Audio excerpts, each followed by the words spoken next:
Wyden will be in the room at any minute. I'm starting without him, with his permission, because I am going to have to make my opening statement and then leave to the Budget Committee very quickly, and I will turn the gavel over to Senator Wyden for his opening statement, and then he will continue to run the meeting until I get back. So, Ambassador, I apologize if I step out before you even get to speak, but rules are rules around here, and I've got to be present for a vote at 10:10 in a few minutes. With that, you understand I have to step out. Fine. Again, I will open the hearing by welcoming you again, Ambassador. Thank you for appearing before the Finance Committee to discuss the President's 2026 Annual Trade Agenda. We also appreciate you and your team working with us to reschedule this hearing, which we had to cancel once before because we were on the floor till about 2 in the morning. Trade policy remains a cornerstone of our nation's economic strength, our global leadership, and our ability to create opportunities for American farmers, ranchers, businesses, and workers. The trade landscape has evolved significantly since you last testified before the committee on the President's trade agenda. Today's hearing is an opportunity to take stock of where we are and where we need to go. Together, the administration and Congress can build a durable policy and enforcement regime around a fair application of long-standing American trade goals. First, U.S. trade policy must reflect our strategic priorities. The administration has maintained a firm stance in addressing non-market policies and practices that distort competition and disadvantage American workers and companies. The administration also continues to emphasize rebuilding domestic manufacturing capacity and securing critical supply chains. Second, U.S. trade policy must reflect economic realities. Market access matters. It remains a fundamental driver of American economic growth. American producers and service providers depend on the ability to compete fairly in global markets. Unfair and discriminatory barriers to U.S. exports must be removed, whether through tariff reductions, the elimination of non-tariff barriers, or the establishment of clear and transparent rules, creating opportunities for businesses of all sizes and supporting high-quality jobs here at home. To understand why we need to do this, we need to look no further than to the U.S.-Mexico-Canada Agreement, or the USMCA. The USMCA supports 13 million American jobs, represents a 55% increase in investments in the U.S. from Canada and Mexico compared to pre-USMCA levels, and has led to $60 billion in exports in agricultural goods, nearly 1/3 of all U.S. agriculture exports. Third, market access must be paired with strong enforcement for USMCA and other trade agreements to remain effectual. Robust enforcement ensures a level playing field and sends a clear signal that the United States stands behind its farmers, workers, and businesses. Fair market access and its enforcement is constantly tested by unfair trade practices used against our farmers and ranchers. Idaho producers often tell me about how these practices create significant economic hardships for our agriculture community, including among our dairy, onion, potato, sheep, and sugar beet industries. Meanwhile, a growing array of discriminatory measures in the form of digital service taxes, online content requirements, and data localization target U.S. digital firms and restrict U.S. competition barriers. These pose an existential threat to American innovation. Similarly, concerns with foreign pharmaceutical price controls are top of mind as the U.S. begins to negotiate pharmaceutical deals.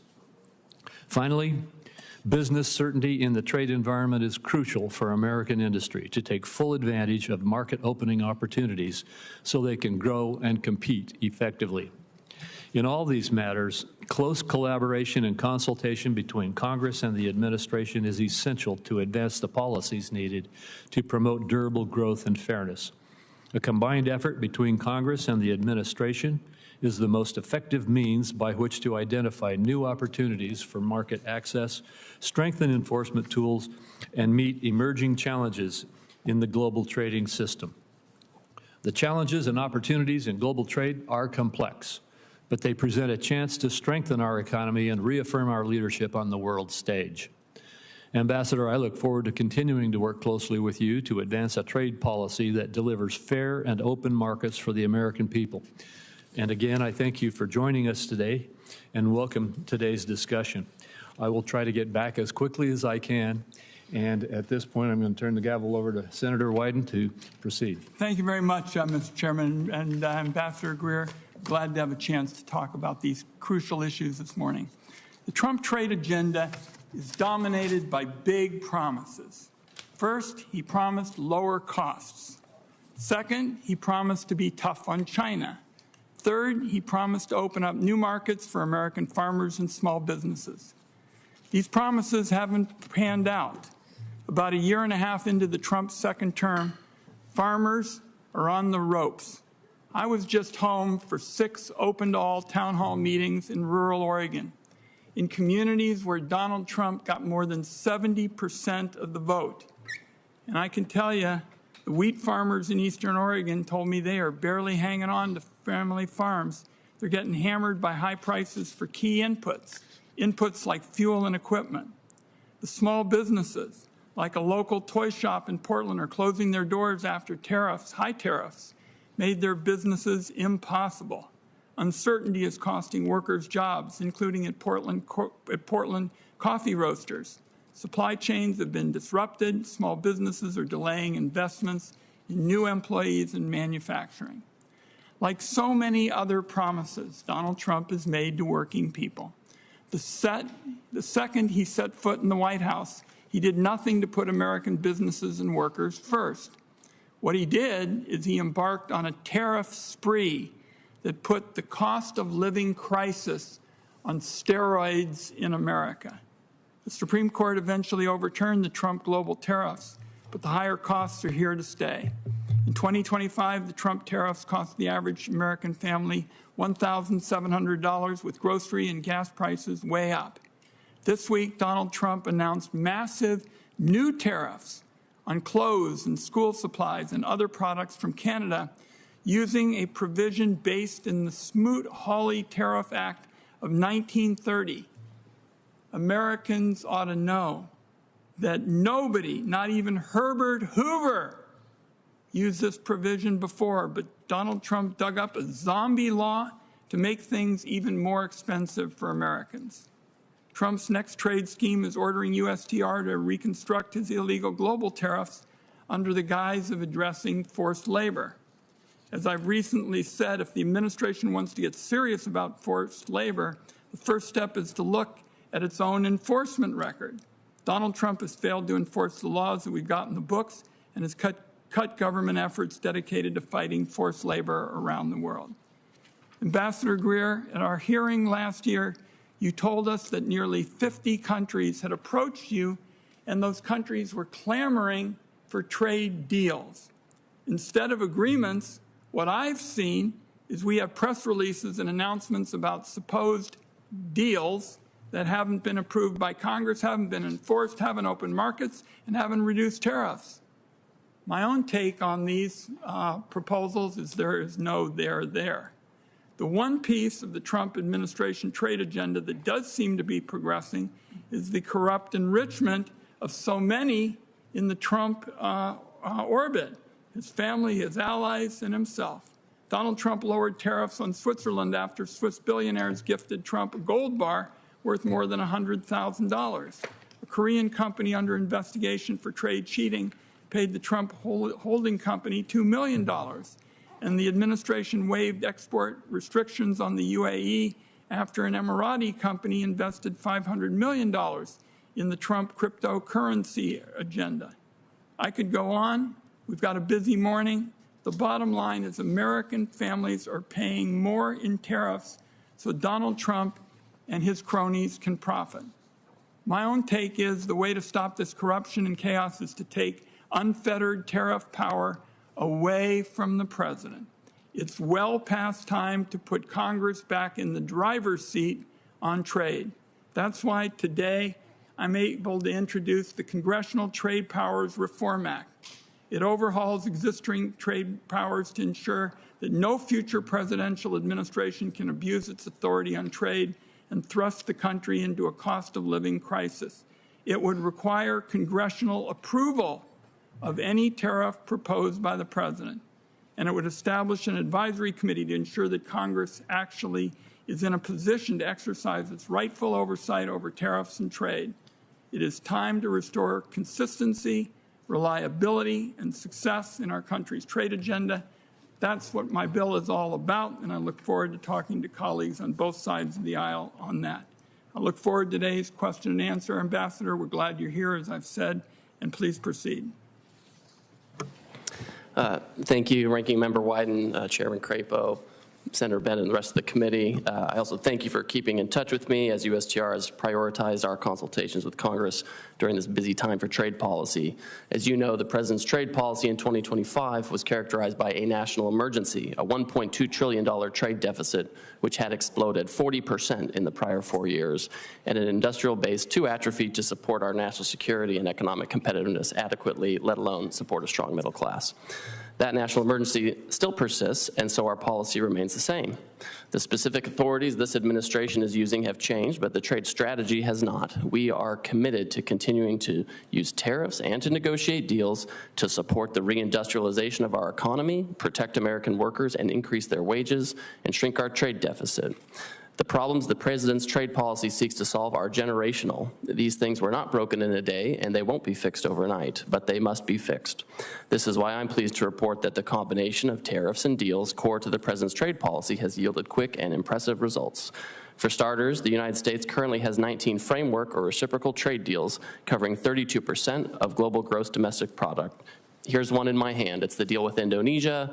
It's substantive. There are annexes. There are tariff schedules of all the things that they'll be reducing for the United States, and I have a dozen more deals like this. The new market access secured in these deals and the protection they offer from unfair trade practices has been a boon to our producers. Goods and services exports have marked the highest monthly levels on record in American history from February through May of this year. Everyone said trade would collapse. We've never exported as much as we are now.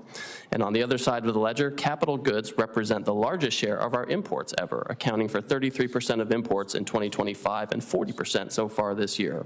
In other words, we've shifted the bulk of our imports from consumer goods and autos to things we need to scale reindustrialization, like machine tools, injection molding equipment, and computing equipment. In other words, the United States has not stopped trading with the world, but the composition of that trade has changed in a way that benefits Americans. We're selling more to the world than ever before because of our increased capacity to produce, and our imports are increasingly the type of goods that help us produce even more here in America. And these dynamics have helped reduce our trade deficit. After the introduction of the President's reciprocal trade program in April 2025, the U.S. trade deficit in goods for the 12 months ending in May 2026 decreased by 24% compared with the same period a year earlier. Instead of an average annual 8% increase in the trade deficit we experienced under President Biden in 2025 under President Trump, that rate of increase slowed substantially, and now it's being reversed. For agricultural trade specifically, the story is even better. President Biden left office with a monthly ag trade deficit of $6.2 billion. Under President Trump, it's under $3 billion, and we are on the road to an agricultural trade surplus again.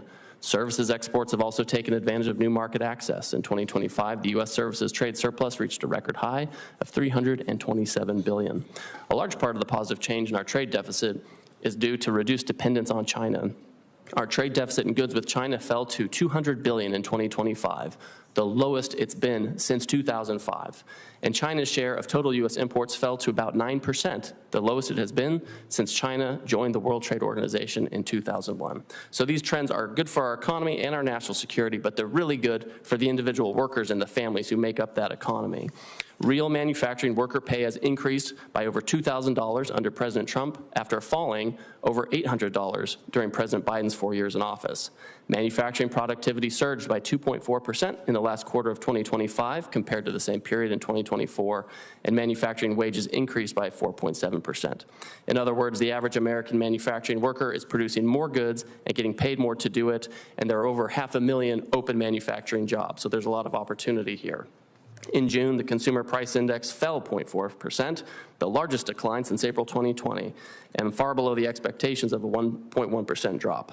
Core inflation was 2.6% year over year, down from 3.3% in January of 2025, and again, better than market expectations. I'm looking forward today to talking to you more about our Section 301 investigations, about where we are with USMCA, about our critical minerals, and a variety of other initiatives that we have. And I really just want to close with this thought. Fundamentally, all of these initiatives and the trade policy overall aim to answer the question of what should our economy look like. For President Trump and his administration, the answer is clear. We want an economy that is resilient from shocks and not dependent on foreign production for critical goods. We want an economy with an increased level of manufacturing, certainty of food security, and a robust services sector. We want an economy benefiting from an international economic system that promotes fairness and balance. We want an economy that prioritizes American workers by protecting them from unfair trading practices and create economic conditions that raise their wages. An economy that looks like this is one everyone supports, I'm sure, and I look forward to our conversation today and working with you to continue to make this economic vision a reality. Thank you very much, Mr. Ambassador. Let me start with the proposition that it just seems to me that on tariffs, the administration has lost the plot. And in particular, let's look at what happened in the last couple of days. Just a few days ago, Canada, our closest neighbor, basically learned they were going to get 50% tariffs. At the same time, when it comes to China, one of the biggest trade cheats there is, it seems that the administration rolls out the red carpet. You're standing up a so-called board of trade to lower tariffs on goods from China. It looks like you've thrown in the towel. So a couple of questions. Yes or no? When the new tariff on Canada takes effect, will Canada have higher tariffs than China on some products? On a small handful, China's by far much higher than Canada overall, by far, no question. Well, let me work through that, math. I mean, the 50% tariff is higher than a number of tariffs on China. So we have 100% tariffs on EVs coming in from China. We have about 45 to 50% on most things coming in from China. We have a small handful of goods, about $20 billion worth of goods coming in from Canada. All the steel and aluminum from China, well over 50%, some in triple digits. The question is, are there some areas where the Canadian tariffs are higher than China's? And it seems to me that 50% is the accurate one. We can do an analysis because we have stacking tariffs on China that don't apply to other countries. So we're happy to get back to you. But overall, China is by far subject to very high tariffs. We'll look forward to having that information on the record because our staff believes that there are instances where the Canadians are going to pay higher tariffs than the Chinese are, and that's not right. I want to ask next about something that really has been an interest of mine since my days with the Grey Panthers, and that's the whole question of pharma prices. You negotiated an agreement with the UK for their government to pay drug companies 25% more money for new medicine. So it looks to me, and this is a field that I've worked in for a long time, you negotiated a deal to put more money into the pockets of big pharma. And it just looks like the drug companies, again, are just getting ahead. Now, Trump claims that this extra money for big pharma is going to somehow lower drug costs for patients in the United States. But the deals between big pharma and the Trump administration are completely secret. And it seems to me if they were such good deals for people, it would be public. So my question to you is, and I'd like your answer again as a yes or no, will you push for release of the written agreements with these pharmaceutical companies now? So, Senator, the domestic deals, I don't have jurisdiction over those, so I don't have any role to play in that. Our deal with the UK is public. The question was, I need people in the administration who have responsibility in trade to push for the release of these written details. So this is a question of yes or no, will you use your office to push for release of that written data because you've been involved in some aspects of pharmaceuticals? For our deals with foreign countries, they're public. If there's a domestic deal between a domestic company to lower prices, that's up to other agencies, HHS and others. I'm happy to bring your concern back to those agencies because I want to work with you on this. I'm glad you're bringing my concern, but again, we'll talk some more about it, I think. I want to make sure that people in the administration are pushing for release of that data. The American people have a right to know. Frankly, if they were actually lowering prices for consumers, I think it'd be trumpeted from the mountaintop. But I want people in the administration who are going to push for that release. We'll talk further about it. Mr. Chairman, where we are is I finished my opening statement and my questions, and we have a list of members in order of appearance. I get to go next? I gather we may be able to give you the power. All right, thank you, Mr. Chairman and Wyden. Again, I'm sorry I had to step out, but I do have your opening statement and I'm familiar with your statement. My first question, Ambassador, is that during our committee's February USMCA hearing, my colleagues made clear on a bipartisan basis that the USMCA is vital to our economy and should be fully enforced. What do you view as a realistic timeline for conclusion of the USMCA negotiations that are currently underway, keeping in mind the importance of business certainty? Thank you, Chairman, and I appreciate the frequent conversations we've had, both you and I, and with the committee on USMCA. After this hearing, I'm actually flying down to Mexico City to meet with President Sheinbaum, to meet with Secretary Ebrard. The team is down there negotiating. So we're moving with all due speed on all of this.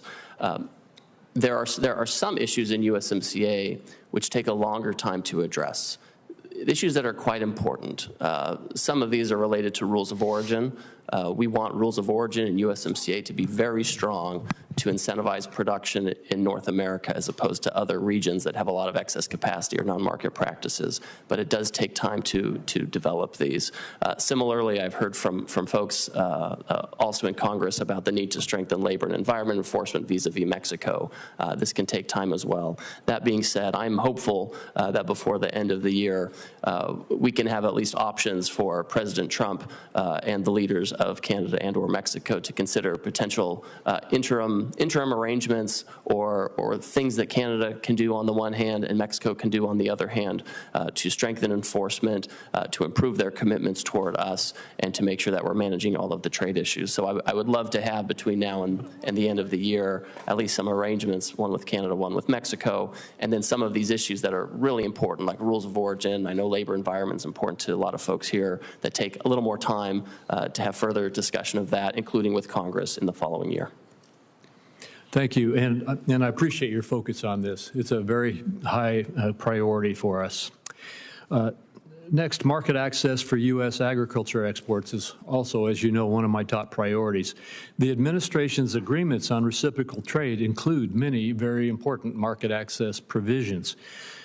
Could you provide a status update on the implementation and entry into force of these agreements? Certainly. So some countries, such as Argentina and Cambodia, have already started the process of removing tariffs. Cambodia, for example, has already removed all of its tariffs for us. We have some smaller markets that maybe are not huge for us, like North Macedonia, that they've removed all of their tariffs. I had the Malaysian trade minister in my office yesterday, and we talked about their time frame. They're looking to the fall to put through the changes. Again, they're reducing all of their tariffs to zero. They're removing non-tariff barriers that have been a problem for us for a long time. Indonesia is in a similar position of in the fall looking to implement fully all of their commitments. So we have a number of these agreements in place. We have an agreement with Jordan we signed yesterday. They've already taken action to further liberalize their market toward us. We have Israel that has just passed in the Knesset an agreement to accept American standards. So a variety of these countries have already implemented. Others are going through their domestic processes. And of course, importantly, we have the EU that lowered their industrial tariffs to zero and provided a number of tariff rate quotas for American farmers earlier this month. Thank you. And finally, what assurances and steps is USTR seeking and taking to ensure that these commitments are durable and enforced over time? So this word enforcement is so important to our administration. I know it's important to this committee. And trade enforcement, it means tariffs.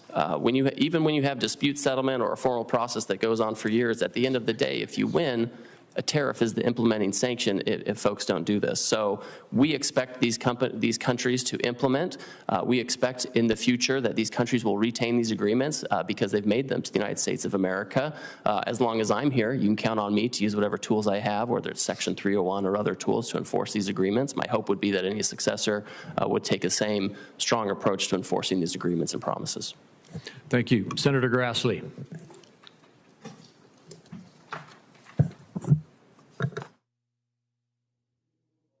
in agriculture are very much a problem for the family farmer.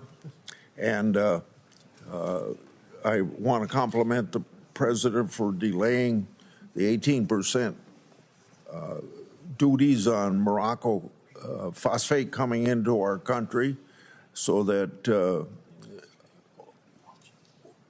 Mosaic has some competition. They got 85% of the market already. We have 2 suppliers of anhydrous ammonia in America. So can we get a commitment to working with our trading partners to increase the availability of fertilizers generally for U.S. farmers, but most importantly, removing any tariffs on anhydrous ammonia? In other words, we got to get a bigger supply. You just can't have 2 companies dominating the whole market of nitrogen for corn farmers. Thank you, Senator. And I know this has been an important issue for you throughout the program that the President has had. He's been very nuanced on the fertilizer supply chain. We'll continue to work with you to make sure if there are areas where you think we need more nuance, we'll do that. So we appreciate your attention to this. We want to strike the right balance between emphasizing domestic production, which gives our farmers security. We don't want to be relying on a country like China, which shuts fertilizer exports on and off at will, or have our producers here be subject to devastating subsidies from other countries. But we want fair competition, whether it comes from import or made domestically. We want to have as much security here. We want to have a level playing field. We want to make sure that our farmers have the inputs they need at a price that makes them competitive and makes them be able to maintain their farms. It's so important to have food security, so I agree with you on these issues. Well, if you want to increase supply, get Mosaic to quit shutting down plants that they have with their phosphate production. Let's go to China. They have placed unfair export restrictions on fertilizer products, upsetting global markets for fertilizer. What can you do to get the Chinese to remove these export restrictions in future trade negotiations with China? Well, so China, as I think we all know, China's economic policies are closely tied to their political policies, and they aren't a free market economy. I don't think they will be anytime soon, and so they like to weaponize these types of things, and sometimes they do it to control their own supply. Right? I hear you talking about we want supply for our farmers. They're desperately trying to be food secure themselves, which again I don't countenance them in all their weaponization. So we certainly can talk to them about it. We can raise it with them. But remember that the Chinese, they have their own goals, which are not the goals of capitalists or free marketeers. They are goals to have their own supply chain. They want to control fertilizer for their own use. They'll weaponize it at will. We'll work with them. We have a working relationship with them. We've been able to get concessions from them. So if it's important too, I'll raise it with them, but we should all be realistic about those possibilities. USMCA has showed its value to the economies of all 3 countries because it's dramatically improved the economies of the countries and the increased trade that's happened.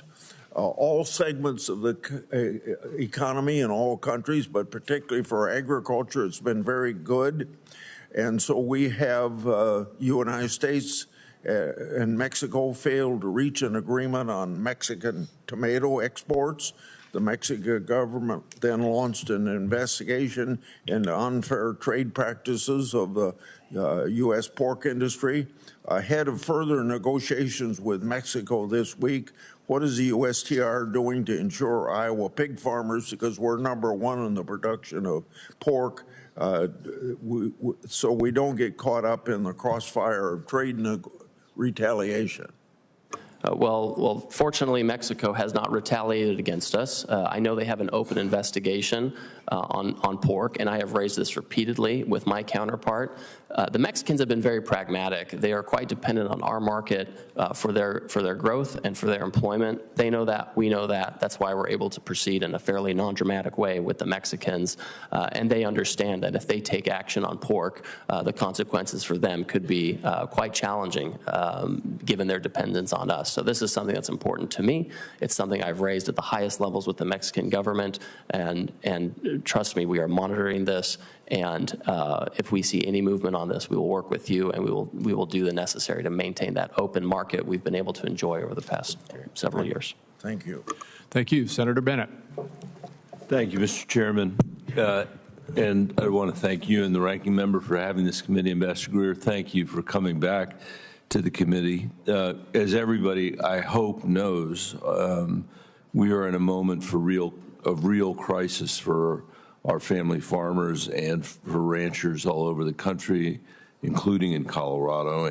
American Farm Bureau Federation projects substantial losses for major crops this year, including soybeans, corn, and wheat, with many others far below their break-even point. Financial strain that is made worse by President Trump's trade policies. And now, Ambassador Greer, after more than a century, we are on the verge of losing our position as the world's leading agricultural exporter. I know you've talked about the need to resurrect American manufacturing through tariffs and other means, but American agriculture remains globally competitive. This is not an industry that we're struggling to bring back. It has been a consistent source of American growth and American jobs for decades. American products can be found on grocery shelves all over the world, but today many producers are operating on thinner margins than ever before, in part because of the input costs that you were talking about. The next generation of farmers is struggling to start out or to take over family operations. This is a crisis, and that makes stable and reliable trade policy more important than ever. Canada and Mexico, as you know, purchase nearly $60 billion in U.S. agricultural products each year. They are our two largest agricultural export markets and are among the most important markets for Colorado. And the USMCA provides the foundation for this trade. At a time when our farmers are already stretched thin, we should be working to strengthen these trading relationships, not creating more doubt about access to our two most important markets. So, Ambassador Greer, can you commit that American farmers will not lose market access in Canada or Mexico as a result of your approach to USMCA negotiations? And how are you approaching the risk of retaliatory tariffs from Canada now that you've imposed 50% duties on a wide range of products that were previously exempt? What economic effects do you anticipate you're creating for farmers and ranchers as a result of those tariffs? So, Senator, for context, when President Trump left office his first term, we had an ag trade surplus.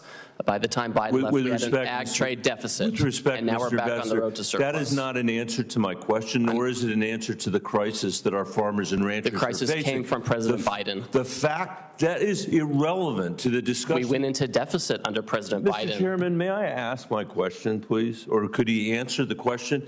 The surplus and the deficit is a result of the fact that you have made it more expensive for us to buy products from other places. And it has absolutely nothing to do with the question I'm asking you, which is, are you going to use the negotiation with the USMCA to make sure that we are improving the position of our farmers and ranchers with our closest trading partners, rather than continuing to undermine their position, which has been undermined from the very beginning of this administration till today? That's the question. And a partisan discussion about Biden versus Trump, that's not what our farmers and ranchers are looking for. And by the way, speaking of free market capitalism, I'll tell you what they're also not looking for. They're not looking for another direct payment from this administration to try to make up for the screwed up trade policies that it's followed with respect to agriculture. So I have asked you a respectful question with respect to the USMCA. Please answer that question. 100% we're maintaining that market access because we have to dig out of this deficit in ag we were left with. 100%. We've expanded market access. We're keeping the market access in Canada and Mexico. I talked with my Canadian counterpart yesterday. They did not say they're going to retaliate on what they're doing. The Mexicans know that we need to keep market access there. The nature of all of our trade deals over the past year has been expanding market access for our farmers, maintaining and expanding. That's what we've done. That's why we're back on the road to an surplus. When you're talking about the open market in North Macedonia, I'm sure you're proud of that.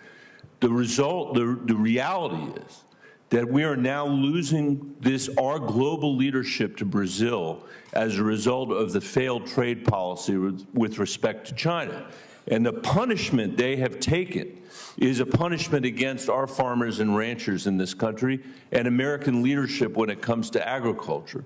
That is the result of this trade policy, and I hope we do strengthen it with respect to the USMCA, and that you'll reconsider the broader picture as well, because this isn't just about that trade deficit.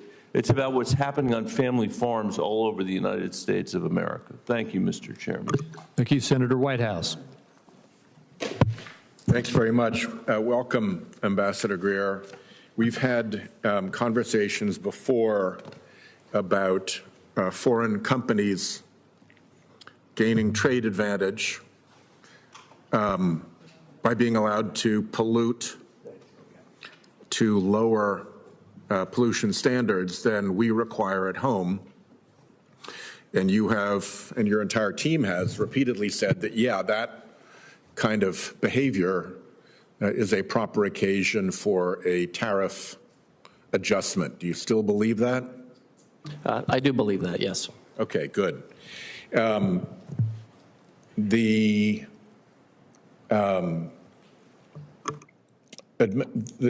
multiple United States administrations have had a problem with enforcing environmental requirements in our trade agreements. I've condemned, I think, every administration since I've been here for crap enforcement, excuse my language, of environmental requirements. I understand that you are trying to improve on that. Could you describe the improvements you are pursuing? Thank you, Senator, and I'm grateful for your leadership on this issue where we have a lot of agreement. One of the things we're doing as we're concluding these agreements on reciprocal trade is we are including requirements that countries raise their environmental standards to at least meet the bare minimum so that we can have a level playing field. So that's one thing we're doing. More recently on Brazil, we've had complaints for years, including from many members on this committee, about Brazil's deforestation practices, which actually give them unfair advantage over our farmers. And so we've taken Section 301 action on deforestation on Brazil, and we've taken a firm stance there. So those are just a couple of things we're doing. We're exploring. Yes, sir. Continue to raise your game. Our game from this country has really been on the floor always. This is a rare area of agreement, and I think bipartisan, so keep going at it. On the question of tariff refunds, Rhode Island is a small business state. I think everybody has conceded that Americans actually end up paying the cost of President Trump's tariffs, which is why there are refunds going back. I have two concerns. We've spoken about this before. I have two concerns about the refund situation. One, if you're a giant corporation and you have an enormous staff that is capable of being tasked to go and pursue tariff refunds through CBP, great, you can go back and get your refunds. If you're a small business that got whacked by a tariff, it's not easy. And if you are that huge business that went back and got your tariff refund, there's no obligation that you push it through to your customers who actually ended up paying it along the line. It could end up just in corporate profits, CEO bonuses, and all of that. Could you explain what you're doing to try to make sure that the tariff refund process is more open to small businesses and to make sure that the tariff refunds paid for by consumers initially aren't just pocketed by CEOs as bonuses? Thank you, Senator. So first of all, the Customs and Border Protection operates a website, a portal. From what I understand, it has a relatively straightforward user interface. If there was an importer of record, whether they were a foreign importer of record or a U.S. one, if they were able to file with CBP to pay a tariff, they can use this new website to recuperate it. So there should be, if there's a company that's able to pay a tariff, they're able to use this website to get it back. And if you have specific constituents who have had a challenge with that, let me know. We'll connect them with CBP because it shouldn't be like that. I'll follow up. On your other point, though, I don't concede that the tariffs went through to consumers. A lot of them were eaten by foreign companies. A lot of them were diluted in the supply chain. And the reason why they're going back, can I? Sir, may I? The reason why they're... You can't, because I'm the one who has the limited time here. You're here all day. I've got all right. 5 minutes. You don't want an answer. So that's why I want to jump back in. If, in fact, it's not paid by the American side, it would make no sense to be making refunds. So just your behavior with tariff refunds proves the point that it's not just paid by foreigners or foreign governments or China or whomever. So let me make that point. Last, let me just say that, Americans are having a real cost problem. And I think that some of that relates back to the tariff decisions. Anybody who's got a small business or who's going to buy something that has a component that is manufactured in Canada that now has a 50% added cost associated with it, I think is going to have a real problem. And I would urge you, and I think it's in your interest as an administration, try to help reduce the burden on American consumers by reducing the level of inordinate tariff assessments. So good luck with that. Thank you, Senator Cornyn. Ambassador Greer, on July the 1st, the U.S. formally declined to renew the USMCA during the joint review, yet, as you know, it remains in effect essentially with an annual review process. But what are we to make of the administration's decision to declining to renew the USMCA? So, Senator, when you look at July 1, the options are you can rubber stamp the agreement and renew it without further revisions, or you can enter into this period, right, where we decline to renew and see if there are ways to improve the trading relationship. And so you should look at it in the latter way. President Trump already last year, some of the problems he sees in USMCA in outcomes, exploding trade deficit with Mexico, not enough auto investment in the U.S. Some of those problems he has already started to address with the Section 232 action on autos. But there are a lot of things that we need to cover with Mexico, like rules of origin. We want to make sure that any beneficiary and any beneficial trade between our countries benefits our countries and not a third country like Vietnam or China. So the administration wants to make it better.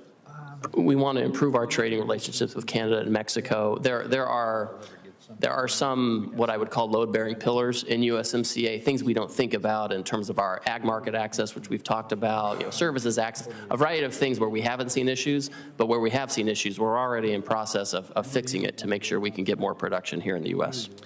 As you know, Mexico has consistently not lived up to its obligations under the 1944 Water Treaty with the United States. So I appreciate the work the Trump administration has done to bring them into compliance, at least on a temporary basis.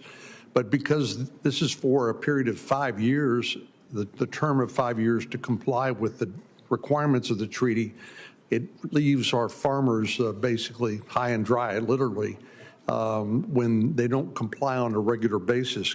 Is there any way that the joint review process can reinforce those compliance and accountability for Mexico to help safeguard our farmers in South Texas? Well, I guess what I would say, first of all, this is largely a State Department jurisdiction issue because of the treaty, and USDA helps, and we monitor it because people have expressed interest. During the review process, it is clear from President Trump's perspective that if we want to have a beneficial trading relationship with Mexico and have some kind of arrangement with them, They also need to be playing ball on this issue. Obviously, there are border security issues. There are a variety of issues that aren't right in my wheelhouse, but the president is going to have a hard time agreeing to renewal or even revisions if Mexico isn't playing ball in all areas, and the water treaty is one of them. So one of the things that China has done over the years is created a dependency on it for things like rare earth element processing. And now roughly 90% of the processing of rare earth occurs in China. And I know there's been some efforts made to provide alternative sources, diversification of sources for the United States and other countries. What is the status of current negotiations with China on the U.S. access to processed critical minerals and rare earths? Well, Senator, they have committed, and they've had a commitment since last May to expedite export control process, processing export control applications for U.S. companies, including those that are routed through third countries. And so we are getting a flow of critical minerals from China. It's not as much as we would want. It's not at the pace we would want, but we are getting them. We're getting the majority of what we need. We have regular meetings and calls with Chinese officials at all levels. We, of course, maintain substantial leverage over them to make sure that they do this. We have a variety of trade tools that we've used, and have some are suspended, some are in effect, that we can use to make sure that they comply. So we're getting what we need, but most importantly, we are accelerating domestic production to try to get away from that dependency. And I presume you would answer roughly the same when it came to the active ingredients in generic pharmaceuticals. So at this point, there aren't controls on those active ingredients, so we haven't had an issue getting those. But with the dependency, yes. In fact, you probably saw the president send out a message last night about a trade policy he wants to implement to accelerate the production of generic pharmaceuticals here, in addition to the patented drugs that are also coming online here. Thank you. Thank you. Senator Daines. Thank you. Ambassador Greer, welcome to the committee. Good to have you here.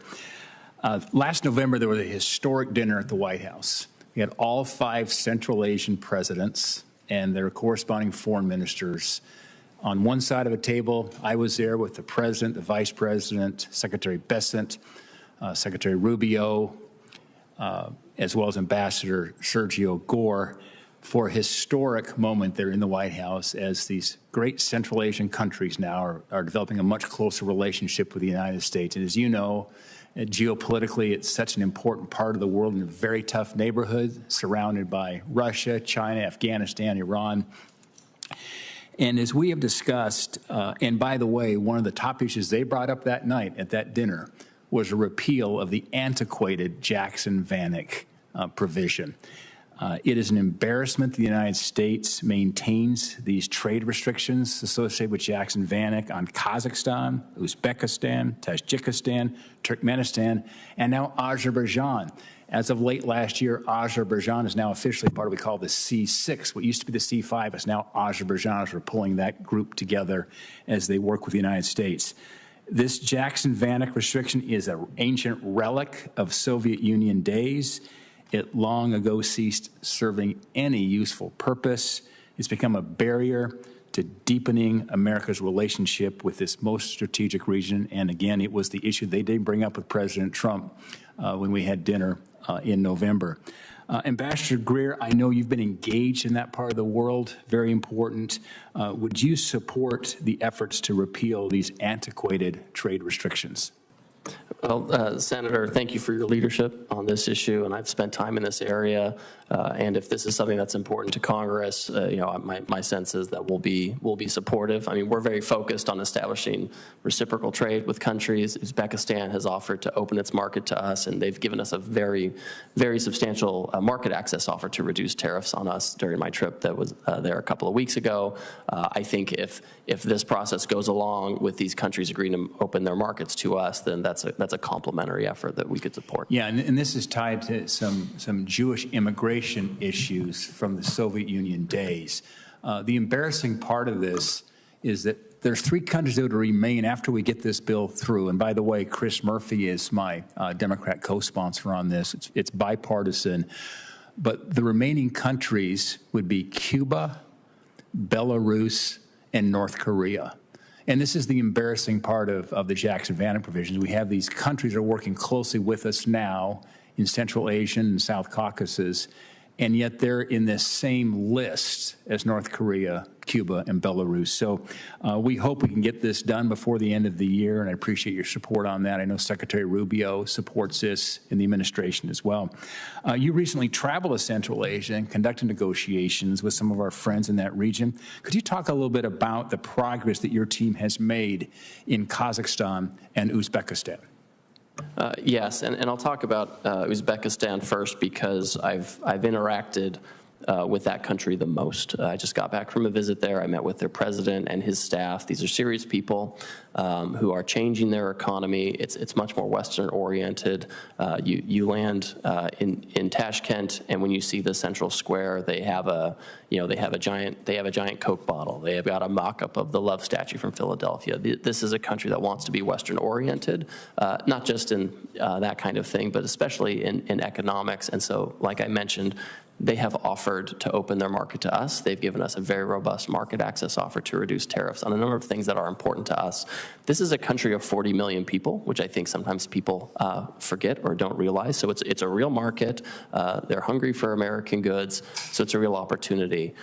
Kazakhstan in the area is an interesting partner, especially because they have a lot of the critical minerals that we seek. As you mentioned, it's a rough neighborhood, so I don't think we want to shift dependency from one place to Kazakhstan, but we do want to diversify, and so various parts of the administration have been working with Kazakhstan to explore critical mineral opportunities in that country. Yeah, and they share the largest border with Russia of any country to their north, and of course China to their east, and Iran to the south in terms of overall in Central Asia. So thank you for your work in that area. I do believe, as Zbigniew Brzezinski once said, who was Jimmy Carter's national security advisor and was offered to be the advisor for Ronald Reagan, he said that Central Asia is the wine bottle and the South Caucasus are the cork. And the great work the president has done brokering the peace deal between Armenia and Azerbaijan, stopping a 34-year hot war, has just opened that opportunity up for us.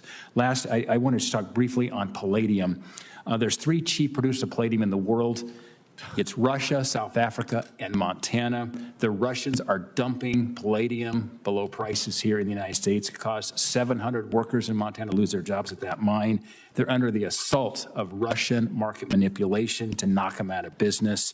This brazen assault on U.S. national security and hardworking Montana miners can't be allowed to stand. Ambassador Greer, would you support taking corrective action to end Russia's market manipulation and ensuring we get Montana miners back on the job to supply this critical mineral, made in Montana mineral, no less, and support this industry?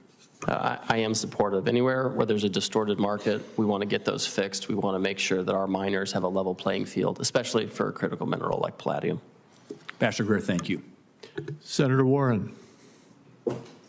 Thank you, Mr. Chairman. So Donald Trump campaigned for office, going out every day promising that he would lower costs for American families on day one.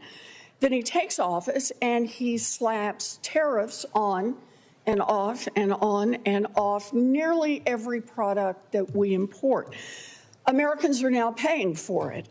Based on an analysis from the Congressional Budget Office and the Treasury Department's own numbers, Trump's tariffs are cost families an average of $1,700. And that was before his illegal war in Iran pushed prices even higher. So, Ambassador Greer, over a year ago, you sat in this very room, and my Democratic colleagues and I asked you about Trump's chaotic across-the-board tariffs and said they will drive up prices. And you said, no, we can have tariffs and lower prices. Well, now we have the receipts. So let's just clear this one up. Ambassador Greer, have Trump's tariffs increased prices for American families? Senator, no. Core inflation fell to 2.6% year on year, much better than in January 2025. So you're saying that what the Congressional Budget Office and the Treasury Department's own numbers that families are paying an average of $1,700 more. Are you saying your own Treasury Department and your own Congressional Budget Office just don't know what they're talking about? Well, I'm interested in seeing what Treasury numbers you're talking about. No one's given them to me to look at, so I want to verify those. Actually, they've been out there in public now for at least the last 6 months. They've been widely distributed because families are paying more. And there's no serious economist around the country, there's no serious person who looks at those numbers and thinks that families are doing better. Trump's tariffs mean that families have paid, on average, $1,700 last year. And now the United States Supreme Court has said that those tariffs were illegal and that the Trump administration has to give people their money back. So far, the administration has been slow walking. Ambassador Greer, are American consumers going to get any refunds on the tariffs that were illegally collected from them? So, Senator, when the court ruled on this, they did exactly what the Democratic attorney generals who sued asked to do, which was to give money back to the companies, foreign and domestic, that paid the tariffs. That's what Democratic attorney generals asked to do. They didn't say give it to consumers. So they said give it to companies. So that's what we have to do. I understand that's what we have to do. How they got standing. But the question I'm asking the administration, are you going to get money back to the American people who paid more? What the data show is the American people picked up about 95% of the cost of those Trump tariffs.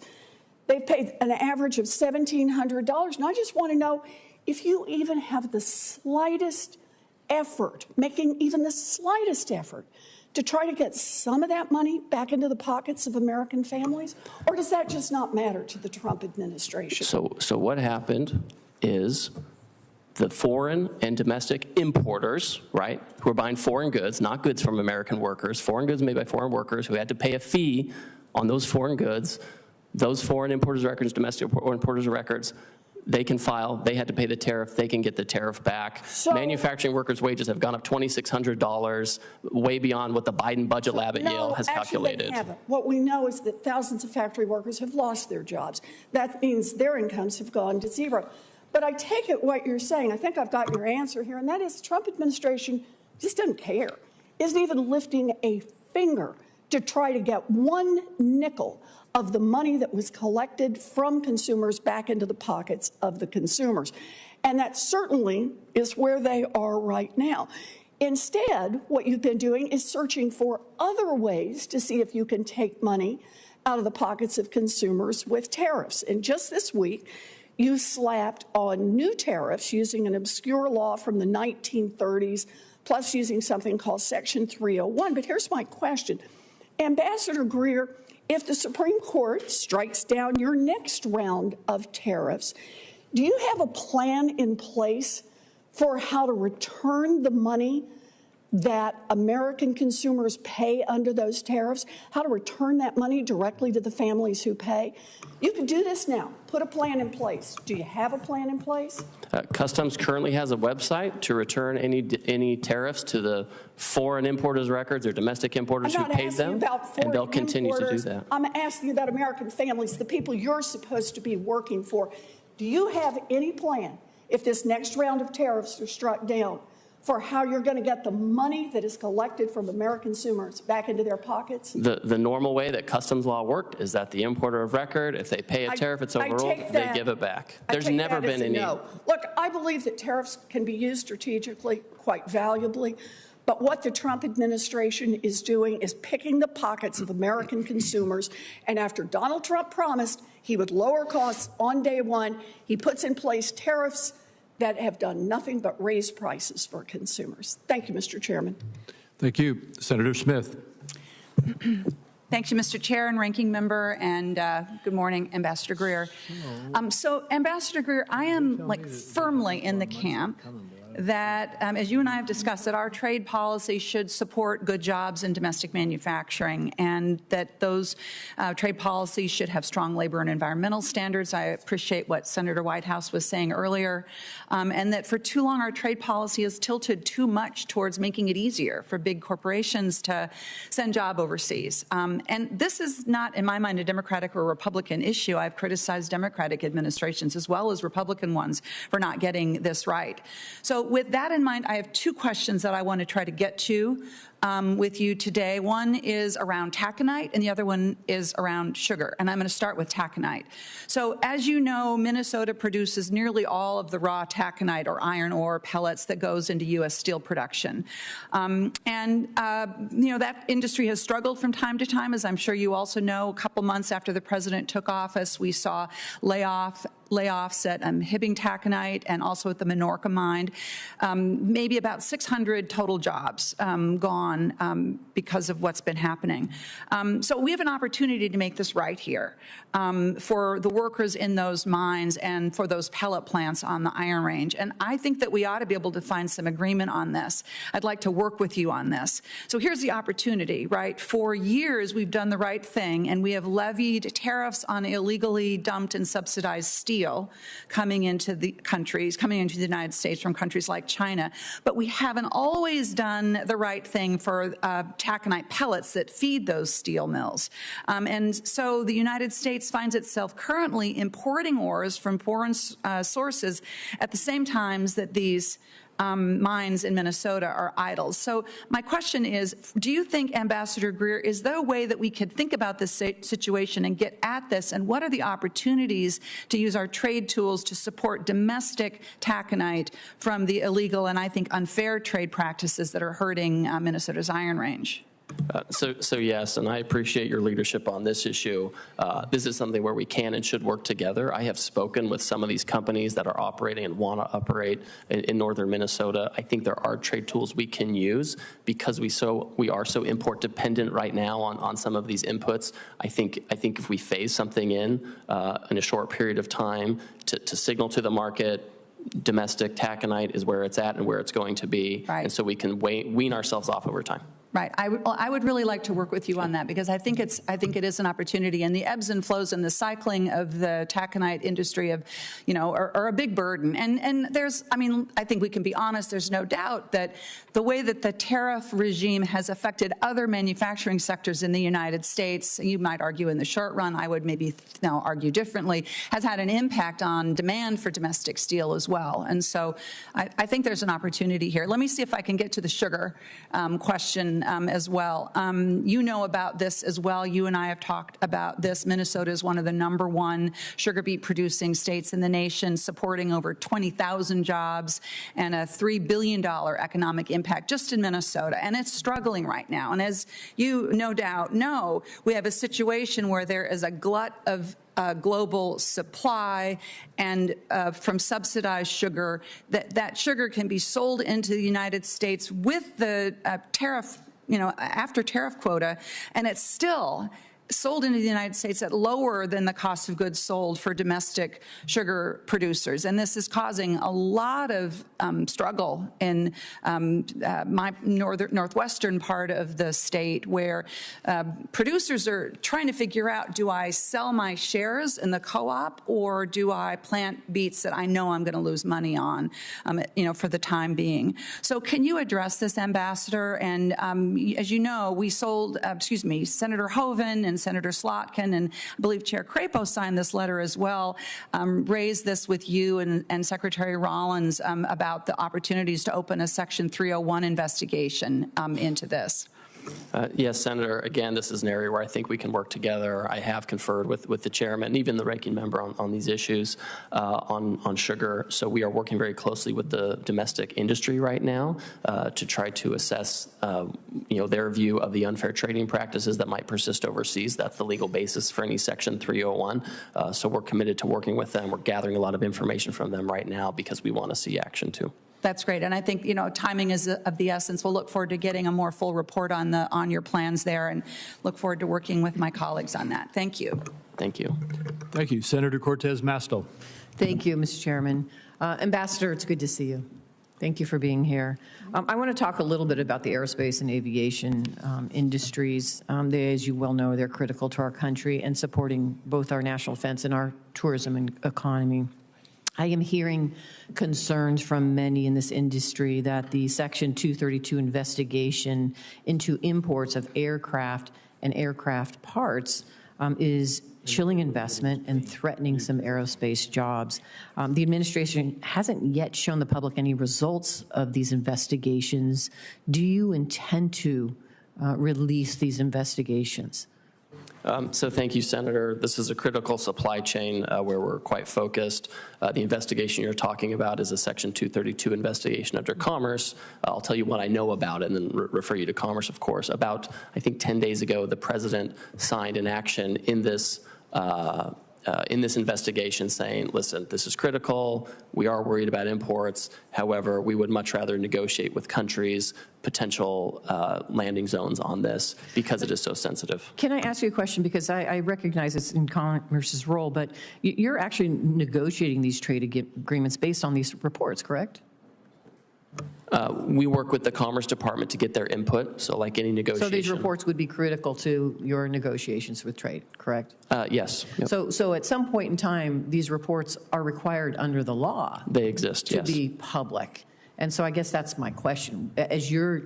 I'm assuming your access to this information is the result of an investigation that has been completed because you need it for trade negotiation. So once it's completed, it should be available to the American public. And that's my question. It may not be within your authority to release it, maybe the Commerce Department, but I would hope that you would convince them that they should at least follow the law and release these reports to the American public. And quite honestly, Congress has the results of these as well. I'll raise it with the Commerce Secretary. I appreciate that. Let me ask you about something that we have talked about quite often, and this is tourism.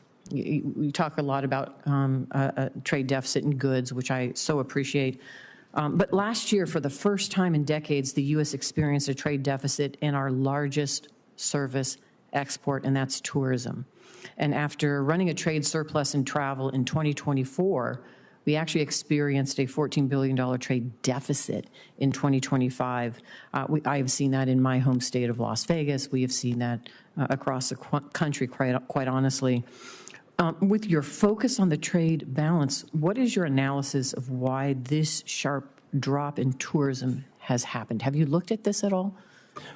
You've talked to us about this before, so it's something that we think about, and it falls into that bucket of services. And in the overall category of services, we've never exported more services before. But I know for you in Las Vegas particularly, this is an issue. We're hopeful that with the World Cup, we saw an uptick in the past couple of months. We think we've seen a lot of, when I've asked even domestic industry about it, airlines, credit card folks who are doing this, they've seen a lot of internal and domestic. So whether it's imports of tourism or domestic tourism, I think my goal is just make sure that places like Las Vegas are up and running. I'm happy to work with you more on this to identify things we can do. We can work with the Commerce Department on tourism promotion. They have their own bureau to deal with it. So I appreciate that. Senator Moran and I have introduced legislation to include a travel and tourism working group in the USMCA. Would you commit to supporting that? I will, yes. Thank you. 100%, yes. Thank you. I appreciate that. Let me talk a little bit about critical minerals. And I'm curious, you and I would both agree, critical minerals and critical mineral supply chain is important for this country, right? And so it's an area that I've worked in quite often and talked to you about, and I appreciate your comments. Let me ask you this, and just if you can provide some information. Indonesia has long been had a ban on the export of raw critical minerals such as nickel ore, which has resulted in massive Chinese investment in nickel refining in Indonesia.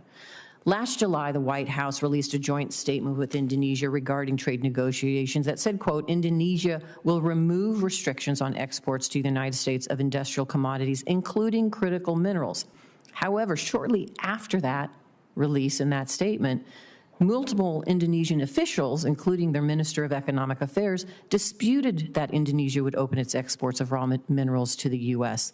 Again, there was another signing, a trade agreement in February. The White House made that same statement, and then Indonesia again said, no, that is not going to happen. So can you let us know, is Indonesia, are they agreeing to change its laws and regulations so that it will export raw ore to the U.S.? Where are we, and what is the status of that?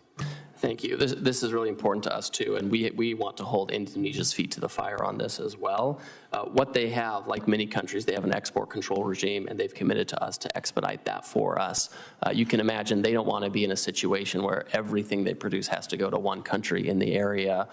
So they're trying to balance geopolitically what they're doing. They're working with us. We had a complaint once about some minerals not being able to be exported. We called the Indonesians. They took care of it right away. We have a good working relationship with them. So we just have to keep their feet to the fire to have them live up to these agreements. Thank you. I know my time is up, Mr. Chair. Thank you. Thank you. Senator Welch. Thank you.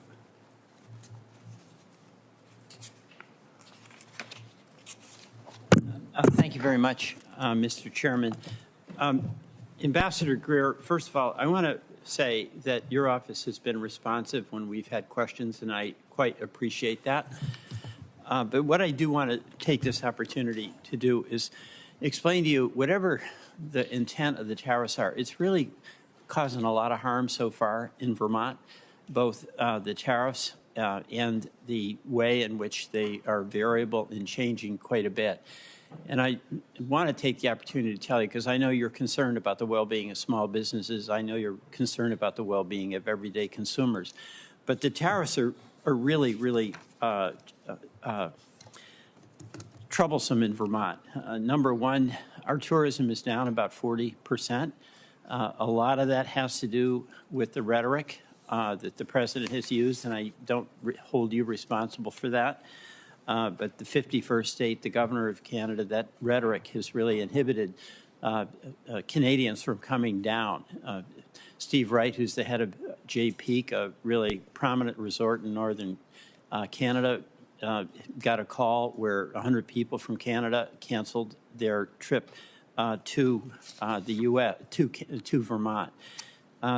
You can't do anything, I guess, about that, but I hope to the extent you can urge the president to speak in a much more courteous way towards our Canadian neighbors. That's going to help us in Vermont. The other thing we're hearing about, or I'm hearing about, Canada is Vermont's #1 trade customer, $631 million worth of goods annually, 3,600 jobs in Vermont. And as a result of the tariffs, let me just give you some examples. And I appreciate you listening, but I really want Vermont to be heard as to the concrete outcomes of what's happening and the way it's being done. Rovers North is a small business in Westford, Vermont. They rehab Land Rovers. For the first time in 50 years, they had to have layoffs. Orvis, which is a world-renowned sports equipment fishing company, has been forced to close over half its stores and has gone through multiple rounds of layoffs. Very heartbreaking for us in Vermont. Jasper Hill Farms is an international award-winning cheesemaker. It was started by two young brothers in Vermont. It has now achieved distinction worldwide. In Hills Farmstead Brewery, which is also started by a sixth-generation young man in Greensboro, Vermont. Both of those have seen their overhead and equipment costs double in price. They're losing business daily to Canadians because they don't come down for their visits to their companies. When the global liberation tariffs were first announced in April, of 25, President Trump excluded more than 1,000 products without providing any rationale for why those specific products were listed. And those exemptions were made, and it appears it was made because whoever was on the receiving end had the ability to contact somebody in the White House to get an exemption. Our Vermonters don't have that telephone number. So we're just getting hit with these tariffs, and it looks like to some extent, if you have access to the administration, you may get an end around and avoid them, which is really troubling to us in Vermont. We are having trouble getting the refunds. I heard the exchange, and I know that you have to follow the law. I heard you explain that. But just going through that has been really tough for us. So I just want you to understand how tough this has been in Vermont. We really value our relationship with Canada, both emotionally and financially and economically. In the way the tariffs have changed constantly, and recently, just I think 2 days ago, the president has announced new tariffs that may go into effect. People just don't know what to count on, and it's hurting us badly. So I guess I'll end by just asking if you can give me some assurance that there'll be more clarity and certainty to the tariff policy and frankly, a respectful engagement, even if negotiations are tough, but where we're treating Canadians as the longtime friends of Vermont that they've been. Thank you for listening, Mr. Ambassador. Just briefly, because it's out of time, Canada has benefited from the best trade agreement, even under the trade treatment, even under the president's trade policy since last April. The vast majority of what they're sending to us has come in preferentially. It has remained that way. It's been consistent that way. Even now, with the tailored actions we took this week, we're fighting against a ban on American liquor on shelves. We're fighting against hard caps on export of American cars. So we've never banned Canadian products. We've never done that kind of thing, but we're fighting against caps on American cheese. I think about your cheese producers. They should be exporting more to Canada. Can't refuse this. So we're trying to balance this relationship, have as much trade, liberal trade in North America as possible while protecting our producers. It's not going to happen overnight. We didn't get into this problem overnight, won't be fixed overnight, but I want to work with you. You list off a lot of companies. I'm happy to meet with them personally and talk to them. Sometimes it's tariffs, sometimes there are other things going on, but if there are things we can do to try to smooth this process for them, I want to work with you. Okay. Thank you. Thank you, Senator Warren. Senator Barrasso. Thank you, Mr. Chairman.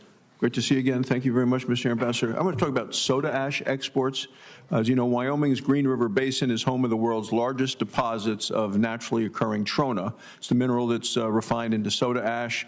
It's Wyoming's top export, supports thousands of jobs across the state, and the industry is facing a serious challenge. That's because earlier this year, producers in India petitioned their government to restrict imports of American soda ash.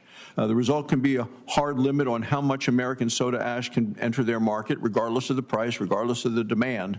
And our soda ash producers can compete with anyone in the world on a level playing field. What we're worrying that is what's happening in India, make sure that we don't get the level playing field. So I'm going to ask how you're working to ensure fair market access for American producers like soda ash in India. Thank you, Senator, and for raising this issue, which we've heard about from your staff. So I have a good relationship with my counterpart in India, and we work closely with their trade ministry. I will raise this with them next time. They have internal processes on trade remedies like we do, but we want to make sure that any process they have is fair, that our producers are being traded fairly, and they get to the right answer. So we'll advocate with them for your soda ash producers. Thank you. I wanted to then switch to beef, Wyoming beef. Our ranchers produce the highest quality beef in the world. Beef is Wyoming's top agriculture export, nearly 150 million shipped around the world each year. For far too long, our ranchers faced barriers that kept them out of foreign markets that they have every right to compete in. Through the administration's trade agenda, we're seeing some real change, but we believe there's more work to be done. There's still too many markets that are able to hide behind unscientific and discriminatory restrictions that put our ranchers at a disadvantage. So as you continue negotiating new trade agreements, what more can be done to open markets for American beef and ensure that Wyoming ranchers can compete on equal footing? Thank you. And to your point, we finally got Australia to open up to American beef after 20 years of closure. We have a bunch of, we have Argentina and other South American and Central American countries that have facilitated this. We have gotten China now to agree to re-register beef production facilities. That's an area, or beef import facilities, that's an area where we want to keep focusing because I know a lot of the cuts that Americans don't eat will go to China. And so we had a call this week at the staff level. I'll have a call next week at my level, and we'll raise this to make sure that American beef producers can send some of those cuts they prefer over there. Thank you. And, you know, I appreciate you're doing the job you're doing in terms of highlighting American manufacturing job gains and wage growth. You did it in your testimony today, so congratulations on the success there. You know, in Wyoming, chemical manufacturing is driving much of our progress. Wyoming sends over $1 billion in chemical products across the world each year. Our producers are positioned to reach even more markets. So trade deals like the U.S.-Mexico-Canadian agreement have included commitments to reduce barriers in specific industries like chemical manufacturing. Progress has been limited. So how are you pushing trading partners to follow through on industry-specific commitments and open their markets to our manufacturers across the board? So, Senator, there are really two ways we approach this when we negotiate. On the one hand, you have the tariff barriers, where we ask them to remove tariffs, particularly on chemicals. So that's why we have the European Union. Despite hundreds of years of working with these countries, finally we have an agreement, and they've actually lowered, you know, as of a few weeks ago, all of their tariffs on all industrial goods, and including chemicals. And then there are non-tariff barriers. For each country, we give them a list of specific things, maybe they're regulatory things, maybe they're certifications, and we ask them to resolve, to simplify, to allow them to do this. And that's how we approach it. Great. Well, let me finish with this question on the Wyoming sheep industry. The sheep industry has been part of our ranching heritage for longer than we've actually been a state. And earlier this year, I raised concerns with your office about surging lamb imports and the strains that they're putting on Wyoming sheep industry. Family-owned operations that have sustained rural communities in Wyoming for generations are now fighting to survive. So I want to thank you for directing the International Trade Commission to investigate whether these imports are harming our domestic industry, and our producers deserve, I believe, a fair chance to compete in their own market. So can you speak to how this investigation is expected to unfold and what you expect going forward? It's a safeguard investigation. I was not in Wyoming, but I was in Utah last week, and I met with farmers who literally were crying tears of joy that this had been initiated. So thank you for your advocacy. The ITC in coming months will initiate this investigation. They will ask the domestic industry and the importers for information so they can determine, was there a surge in imports? Is there serious injury to the domestic industry? If so, they can make a recommendation back to our office and to the president. So we'll see how that investigation turns out and take action if appropriate. Thanks so very much. Thank you, Mr. Chairman. Thank you. Senator Warnock. Thank you, Chair Crapo. Donald Trump promised, quote, on day one, we will end inflation and make America affordable again. Instead, he's made life more expensive for everybody. That's even before his illegal war of choice sent energy prices through the roof. According to the Tax Foundation, Trump's tariffs cost households $1,000 last year and will cost them another $1,300 this year. The New York Fed found that in 2025, 90% of the economic burden from the tariffs were ultimately paid by American consumers and businesses. And a separate Fed study concluded what Americans already know just by going to the grocery store. The tariffs raised prices for families and contributed to core inflation. Welcome, Ambassador Greer. Despite this mountain of evidence, you and the president still seem to be in denial that tariffs have raised prices, a fact that study after study confirms, and it's just basic common sense. Everybody sees it, we're feeling it. So here's my question. Has the USTR ever produced any rigorous peer-evaluated study refuting the fact that the president's tariffs have contributed to inflation, or is your rebuttal to these conclusions just based on vibes, people's feelings, politics? So no, we don't do vibes, Senator. So the Council on Economic Advisors, they've done analyses. We have seen, in fact, in the last month, inflation drop by 0.4%, core goods to 2.6%. Quite a contrast under Biden time with a 9% inflation. Eggs have gone down by 28% year on year. Do you want the data, sir? Well, I'll give it to you. I want an answer to my actual question. Well, I have data. I'm trying to give it to you. My question is, have you ever produced a peer-evaluated study refuting this evidence? I literally have the data I'm prepared to read to you from the Bureau of Labor Statistics, which has serious economists. Year on year, the price of eggs has gone down 28%. Smartphones have gone down 12%. Butter has gone down 8.7%. That's not my question. That's not my question. I thought you wanted to know about the prices. They're down. That's not my question. The point is that tariffs contributed to inflation. Prices are higher than they were when the president came into office, and tariffs made it worse. People all over Georgia know that. Businesses know that. And I'm asking you, I guess the answer to that is no. There's no peer-evaluated, rigorous study refuting this. Giving me item by item what the price of eggs is doesn't take seriously the situation. That's what Americans care Americans about. That's what Americans care about. They care about these prices, and they're down.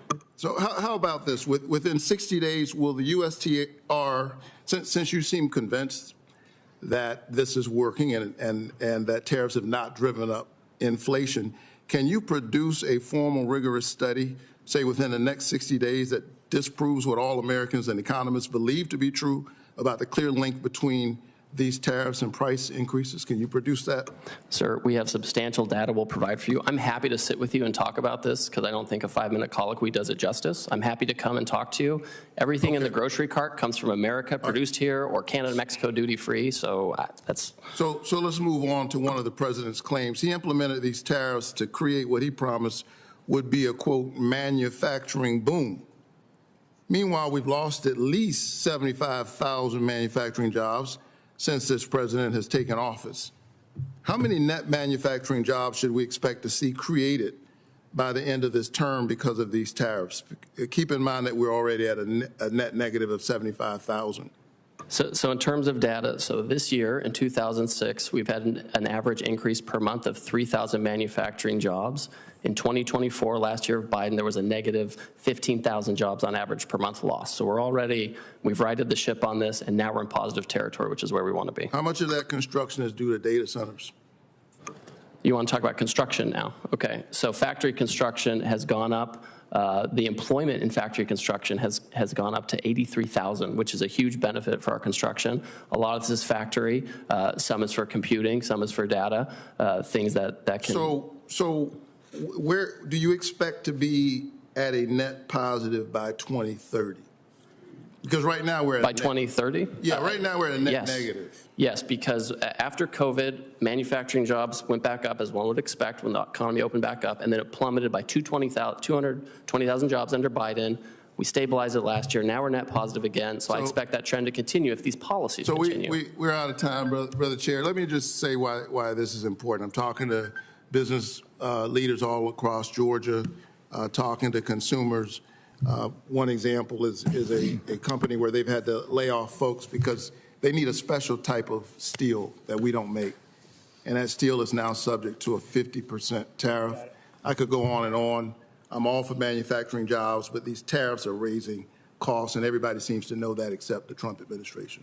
Thank you. Thank you, Senator Blackburn. Thank you, Mr. Chairman. Thank you, sir, for being here with us today. We appreciate it. And as you well know, Tennessee's got a great economy. It is vibrant and booming, and we've got so many companies that are looking to relocate their businesses in our state because we're one of the best led and lowest tax states in the country, and I'm hearing from them every day. They're excited to be in Tennessee, but they almost always tell me they're nervous about the uncertainty of the tariff landscape. And you and your team have always been responsive to us, and you've engaged with us, and I thank you for that. Tennesseans agree with you and President Trump that we have to onshore manufacturing and establish fair and reciprocal trade around the globe, but the whipsaw effect has made it difficult for some of our businesses to maintain their growth plans or to make big capital investments. I'm going to touch on some of the things I'm hearing back home. I won't ask you to reply here in person, but I will submit these for QFRs. I'd like to start with distilled spirits. We make good whiskey in Tennessee. It's a popular product around the world, but especially in Canada, and we're so frustrated by the actions the Canadians took to pull U.S. distilled spirits from the shelves and are paying close attention to the recent announcement on Canadian tariffs. And the question that I've got for you is, now that pressure has been applied, what will come next? What do you anticipate to be the next step? How do we get the Canadians to put Jack Daniels back on their shelves rather than allowing them to continue talking this thing and not reaching a resolution? On the other side of the border, we've got Mexico. I know you're heading down there this evening. I'm hopeful that your discussions will be productive. We have companies in Tennessee who are concerned about Mexico's discriminatory use of tax audits. We see business reports that show us legitimate deductions are disallowed, significant tax assessments imposed without a meaningful opportunity to challenge them before payment is required, and inconsistent enforcement that creates substantial uncertainty for companies investing or operating in Mexico. Is this something you're discussing with the Mexicans, and how can we assure parity for American businesses that are operating in Mexico? Additionally, you and I have spoken before about the ITACs. I am pleased that several of these have already been reconstituted, and many will be joining you in Mexico to provide feedback from industry in a classified setting. That said, I have auto companies who employ thousands of Tennesseans that are not represented by an ITAC in the USMCA discussions. So will you commit to working more closely with them to ensure we land in a good spot on issues like rules of origin and content requirements? Changing gears, we've been paying attention to the Brazil tariffs. Last week, USTR finalized 25% tariffs on imports from Brazil. When the tariffs were originally proposed, a specialty wood pulp was to be excluded. However, when the action was finalized, that specialty wood pulp was subject to the tariff, even though the domestic supplier cannot meet the industry's demand. I have a major employer in East Tennessee who will be negatively impacted by this. I'd welcome the opportunity to help set up a meeting for you or your team so that you can engage directly with these folks who are working to find a solution. Will you agree to sit down with them?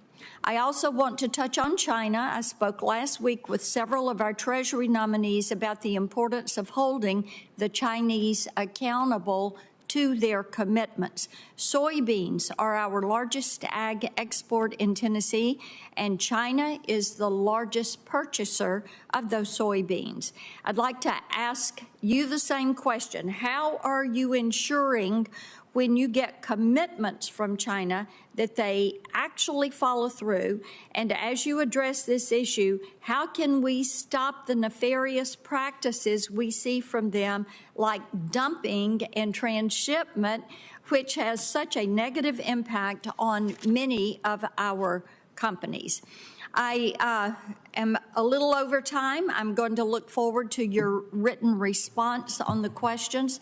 So often, what we have found in our office is we're the first stop for companies that are trying to navigate a complex trade environment. They're looking for certainty. And as you know, many of these companies want to make major capital investments in states like Tennessee, and they want to utilize all the benefits of the Working Families Tax Cut.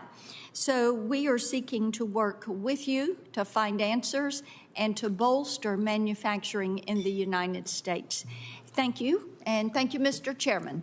Thank you, Senator Blackburn. And Senator Wyden has a quick closing statement, and we will be wrapping this hearing up. The vote has already started about 10 minutes ago. Thank you very much, Mr. Chairman, and I will be brief. As I indicated in my opening statement, today I introduced legislation to move trade back to where the American people have a voice, and that's Congress. If you take today's situation and what we learned this morning I don't believe that Congress would go out and put a 50% tax on goods and services that jack up prices on the American people. I think what we would do is we would put Americans first, which is what the Founding Fathers had in mind. And I think it's very fitting that we had this hearing, Mr. Chairman, on a day when I said it's also time to empower the American voter on this trade issue. That's what I've done with my legislation, and I hope we'll pick up support on both sides of the aisle. Mr. Greer, thank you for being with us for questions. Look forward to working with you, Mr. Chairman. Thank you, Senator Wyden, and that does conclude the hearing. Again, I also want to thank you, Ambassador Greer, for accommodating our having to reschedule and for making the time to come and meet with the committee today. Congress looks forward to continued collaboration with the administration to advance trade policy that benefits the American people. With that, I remind my colleagues the deadline for submitting any questions for the record is 5 p.m. next Wednesday, July 29, and the Finance Committee stands adjourned.